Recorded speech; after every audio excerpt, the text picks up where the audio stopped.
that brings up a really good point that we should have discussed during the facilities, which is project labor agreements. For those of you who don't know, project labor agreements are an opportunity for construction work typically done by bond expenditures to be done with the highest quality labor possible. The highest quality labor possible, at least in my opinion, is that which comes from the unions. For all my friends out there who are not big union fans, let me explain why I believe that to be particularly true in the trades. Union shops tend to have a much greater longevity for their workers.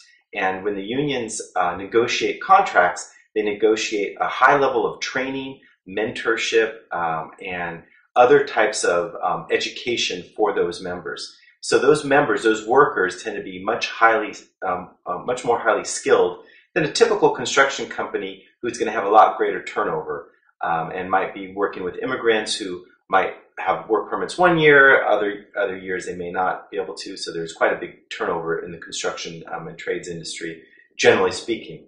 Project labor agreements get around that. They can also require a district to hire from the local community. Upwards to 40% of the employees might be from the local communities. And most important to me is the fact that they can create internships at the high school where kids who are not interested in college, perhaps at least this time in their life, can learn a trade, oftentimes a very lucrative trade, and do so because of the project labor agreements. You are a big proponent of the project labor agreements.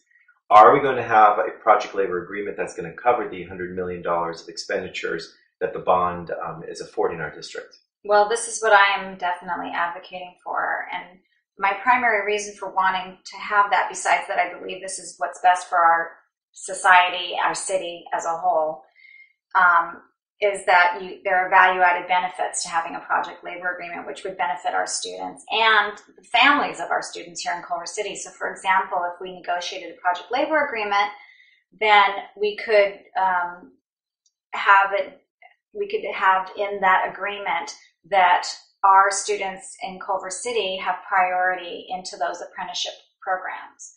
And that would be an amazing benefit to have, because the apprenticeship programs offered by the IBEW, for example, it's like the Harvard of the electrician's apprenticeship program. It's the advanced placement for kids who are not going to college. Exactly. And you know, when students finish that program, they're going to leave making $80,000 a year, and contributing to our society, benefiting our labor force, our economy. And the other value is that you can say we're going to hire from the Culver City area, so the parents would have priority being hired on those jobs. So I'm very in favor. Right, that would help with our employment here in Culver City. Right. All right. Well, we'll be very interested to see how that turns out. And I would imagine the decision is going to come sometime in June, May, July of 2015. Well, project labor agreements can take a while to negotiate. So I would hope that I would like to direct our superintendent to begin negotiating the project labor agreement by June.